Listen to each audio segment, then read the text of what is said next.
muhiimadda ciidamada badda waa ilaalinta biyaha iyo xuduudaha Soomaalida waxa ayna hore qalab ahaan u lahayn jireen 25 markab oo sawaariikh dul saaran tahay iyo dooman dheereeya.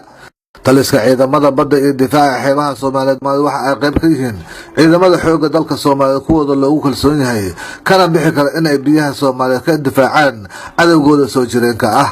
guud ahaan xeebaha dalka Soomaaliya oo laba jeer ka weyn cabirahaan dhulka ayaa waayadan dambe hooy u noqday maraakiibta sida sharci darrada uga kalluumaysata ku aasidda qashinka haraadiga sunta warshadaha dalalka hore u maray ku daadiyaan iyo kooxa burcadbadeed ah. waxa ayna sheegeen saraakiisha hogaamisa ciidamada badda iyo difaaca xeebaha Soomaaliyeed inay la dagaalamayaan kooxahaasi gurta kheyraadka dabiiciga ah ee dalka Soomaaliya. gudoomiyaha hay'adda cilmi baarista badaha Soomaaliyeed Admiral Guud Faarax Axmed Cumar Faarax Qare oo khudbadiisii ugu dambeysay ay xilwareejinta uga sheekeynayay taariikhda uu leeyahay ciidanka badda iyo difaaca xeebaha Soomaaliyeed sida uu ahaan jiray iyo haatan isha ka muuqato ee farbarnaanta ugu horeyso. Admiral Guud Faarax Qare oo hore u ahaan jiray taliyaha ciidamada Marines dalka ayaa khudbadiisii ugu dambeysay ay xilwareejinta ciidanka ka sheekayay taariikhda ciidanka marxaladihii u kala duwanaa ee uu soo maray awoodihii uu lahaan jiray waajibaadkii loo egmaday baahida uu qabay in badda Soomaaliya aanay lahayn xuduud la ogyahay. saakiyalkan oo ah taliska ciidanka badda oo laga maamulo dastuur ahaan xeebaha Soomaaliya oo dhan ayaan u fadhinaa anagoo taliya ciidanka badda ee difaaca xeebaha ah ayaan saakay waxaan rabaa inaan soo jeediyo khudbadaydii iigu dambaysaan dhihi karaa ciidanka dhexdiisa inkastoo shaqo kale aan u socdo ee dowladdu leedahay. bismillaahi raxmaani raxiim. mada'yari ciidanka waxaan ku soo biiray 1968 anoo xidigla noqda 66 ku soo biiray kacaanku markuu dhalinayay sarkaal hal horin wataanay 100 iyo dhowr nin ayaan watay. ciidanku waa dhismayay ha ahaato ciidanka xoogga dalka Soomaaliyeed guud ahaan ciidanka dhulka badda cirka intuba waa dhismayeen. sartaan gadaasheenna oo la dhisay 1979 siddeetankii iyo 81 waxaan ka ahay taliya xigeenkii ciidanka badda xafiiskii koonahaas galbeedka oo ku yili 82 84 taliyihii ciidanka baddan halkan ka ah xafiiskii koonaha baryo ku yili dabaqa saddexaad. shalay waxaa ii warramayay taliyaha cusub een rabo maanta inaan xilka ku wareejiyo wuxuu ugu yiri adoo halkan taliya ka 83 anoo xidiglaha la ii kaa keeno yiri magaca waxaad igu tiri magaca maday baa la yidhaa oo war maday meher baydhaba taa magacaas baydhaba la baxday haa waxaad ii tiri baydhaba loo bedelo berbera soo dalka u soo barto. waxaan aad ugu faraxsanahay ardaydii iyo saraakiishayda anigu aan soo tababaray inay saaka igala wareegayaan xilka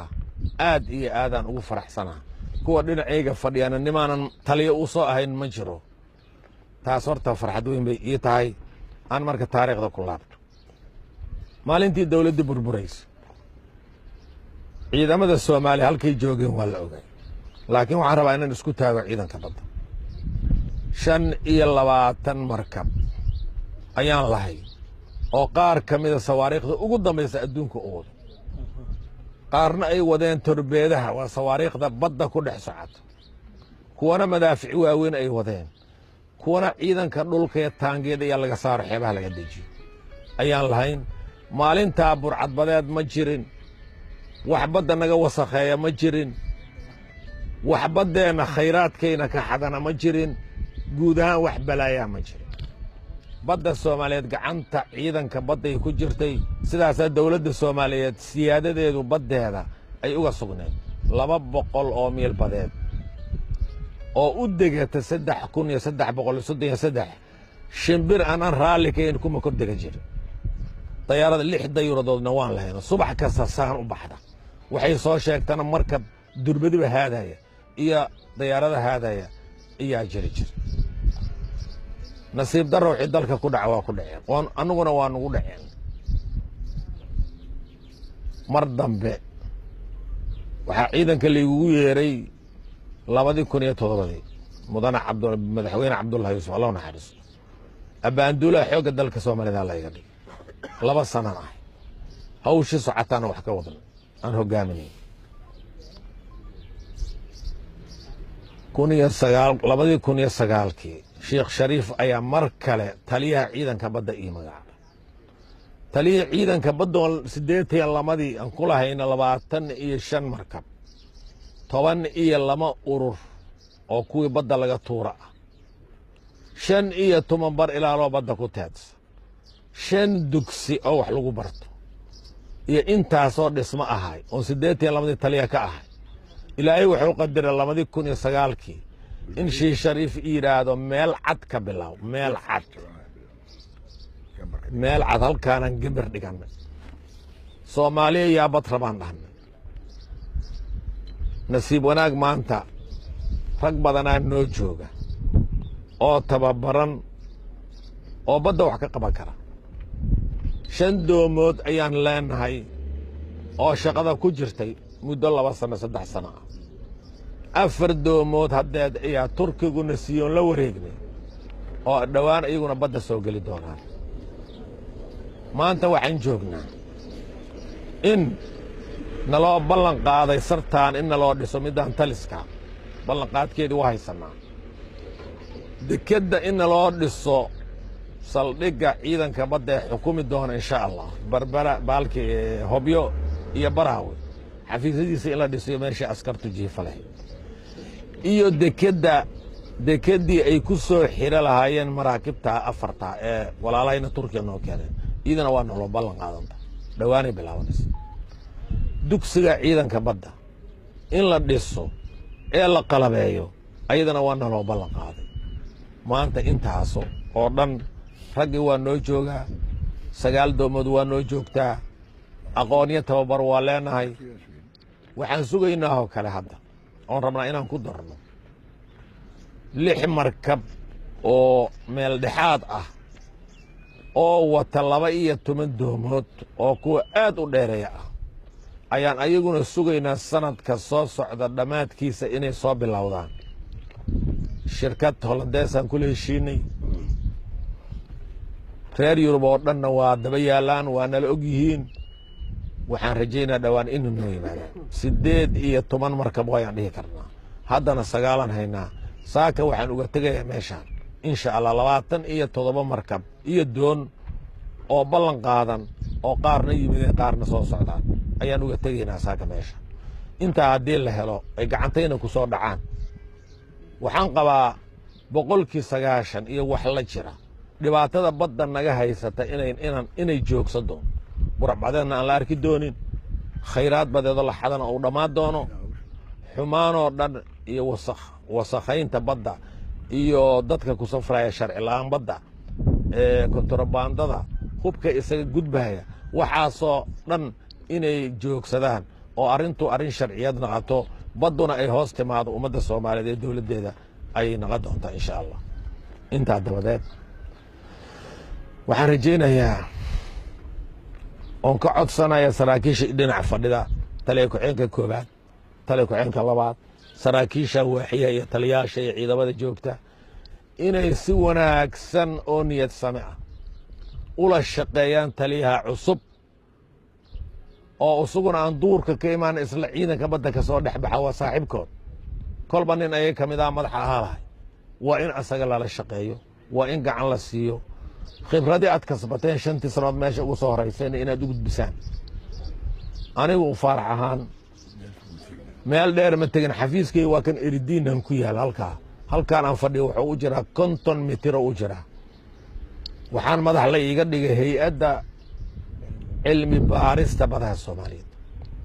haddii aan kor ka ilaalin jirna haddaan ciidan badeedna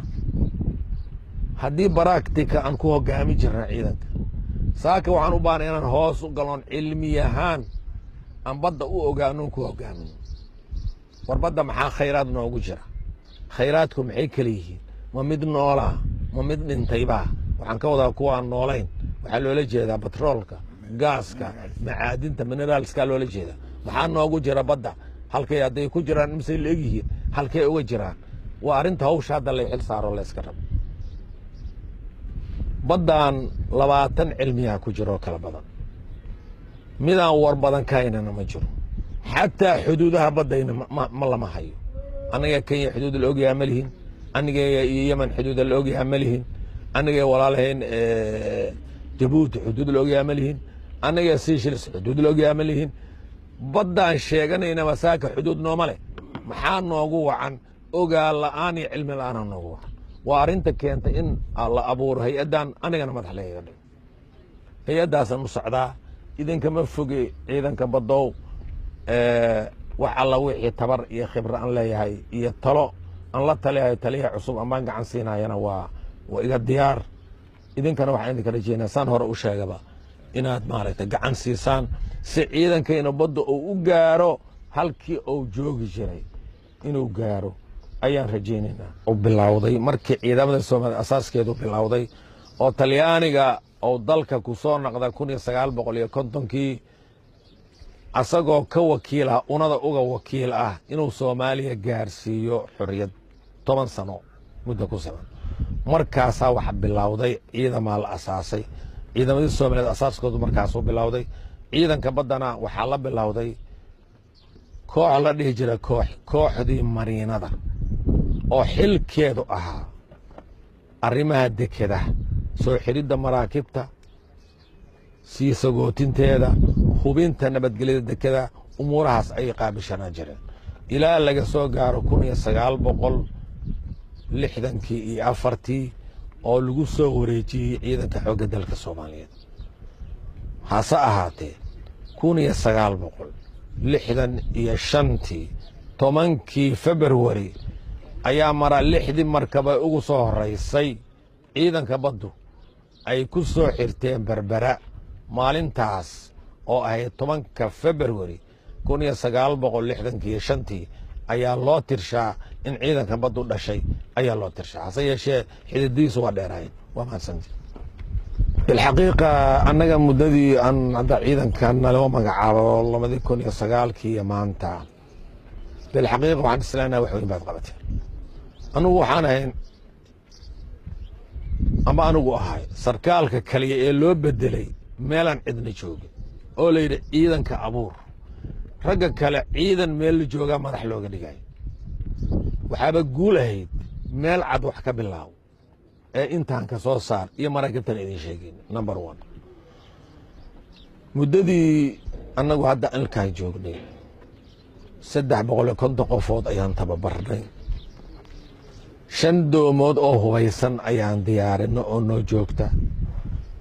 runtii waxaan idin sheegaa dawladda Soomaaliyeed intay ku leedahay waa koobneed shacabka Soomaaliyeed ayaan ka keenaa runta idin sheegno ayaan wax kasta ka keenaa gacan ugu siiyo xataa doomo waa nalsii gacan waa nalsii dhismada halkaan aad ka muuqdo iska aad u jeedaan dawladdu ma samayn dadka deriska ama badda xiriirka la leh ayaa noo sameeyay xafiisyada oon xiriirka fiican la leenahay okay annaga marka waajibkeena asaasiga oo hadda waqtiga aan hayno oon soo kordhinay dekeda xamar oo ugu asaasan dekedaha dalka ama jamhuuriyaddan ama dawladdan wax ka soo galaan nabadgelyadeedu waa arrin muhiim annaga ee amisom waa qaybsanay dhinaca koonfure waxaa mas'uulka amisom dhinaca waqooyina annagaa mas'uulka ah waxaa jira halkaan xamar ilaa 5 dekedood oo macmala oo mid la arkaba aan waardiye ka hayno maxaa jira waxay xiriir la leeyihiin cadowga ummadda Soomaaliyeed xamara laga taakuleeyaa risaas ku taakulay hub ku taakulay raashin ku taakulay lacag ku taakulay shidaal ku taakulay mid la arkaba ishaan ku haynaa admiraal Faarax Qare xilli oo xilka ku wareejinay taliyaha cusub ee ciidanka badda iyo difaaca xeebaha Soomaaliyeed Madaxweyne Ufuru ayaa soo hadal qaaday in ay dhib ku qabaan dhul ay si sharci darro ah ku bixiso dawladda hoose ee Xamar wuxuuna ugu dambeyntii ciidanka u rajiyay guul iyo in waajibaadkooda ay gutaan waxqabadka inay ka mid tahay aan qabanno runtii waxaa kaloo howl weyn ka haynaa dhul xeebeedka ilaalintiisa xil naga saaran wasaaradda gaadiidka badda ayaa bixinta dhul xeebeedka meel badda ka fog 450 ilaa 450 oo halkaan ka mid tahay dhulka ku yaala oo halkaan laga bilaabo koonfur la aado raaskiyaanbooni waqooyi la aado xuduudda walaalahayn Djibouti aan la leenahay 450 wasaaradda gaadiidka badda bixi karta ciidanka baddaana mas'uulka ah annagu hadda xamar lamadiisa dhinac ayaan aad iyo aad mas'uulugana dhib fara badanna waa naga haystaa wasaaraddana waa kala haystaa sababtu maxay tahay horta dalkan waxaanba kala baxsanayn munishibiyo maxay mas'uul ka tahay wasaaradda kala samay mas'uul ka yihiin buuqa noogu weynon maalin kasta ciidanka baddu xalliyo waxa ka mid ah dhulka munishibi ay xeebaha ka bixiso idoon xaq u lahayn iyo dimaniyaale oo dhulka bixiso lama warqodan oo timaada tii munishibi waa tuura markay sharciga sidaas ninkina waxaan dhahnaa raallah ma dawdiina waxaan dhahnaa ma jirto marka sidaas awgeed nabadgelyada dhul xeebeedka ilaalintiisa sharci ku soo dabaalidiisa ciidankan ayaa ku howlan marka waxyaalahan qabanay ma koobi karee intii yareedoon joognay laakiin bal haddaadna sii weydiisa waxa laga yaabaa wax kale inay soo baxaan waa mahadsantihin taliska ciidamada badda iyo difaaca xeebaha Soomaaliyeed waxaa la soo gudboonaaday duruufo badan oo ay ku samreen dhibaatooyinkiina u dulqaateen waxa ayna haatan diyaar u yihiin ilaalinta xeebaha dalka sida maraakiibta ku howlan kalluumaysiga sharci darrada ah iyo adeegyada kale ciidamada difaaca badaha Soomaaliya ayaa looga fadhiyaa inay xasiloonida ku soo celiyaan dhammaan xuduudaha badaha iyo biyaha geyiga Soomaaliya Muuse Maxamuud Jiiso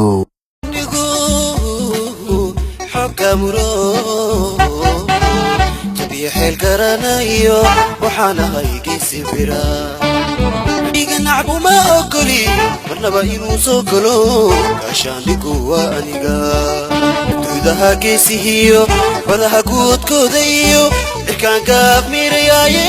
دودا هاكي سيهيو ودا هاكوت كودايو إركان كاف ميرياي مكيغا غاركاهاي ilkayga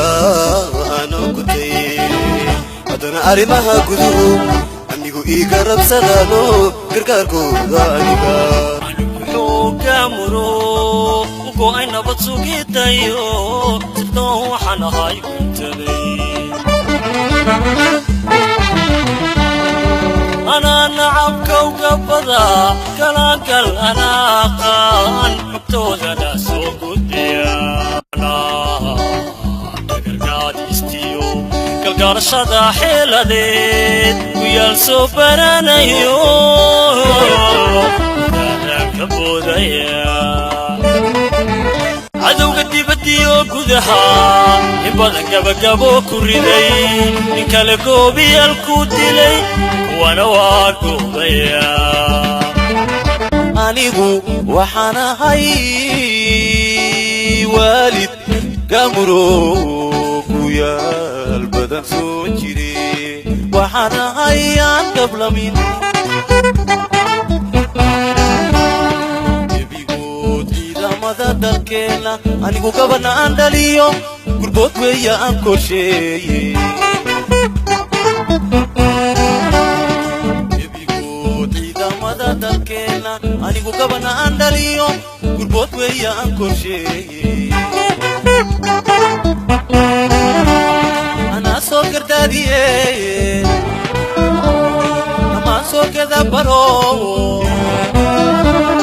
أنا سوكر دادي أما سوكر دبرو أنا قد شدا حلقودا وطببري قدهان أنا قد شدا حلقودا وطببري قدهان أمني قال قدها قلكينا إني قعالك برشدا نفيا ما نبات قران أنا يقول إنتهي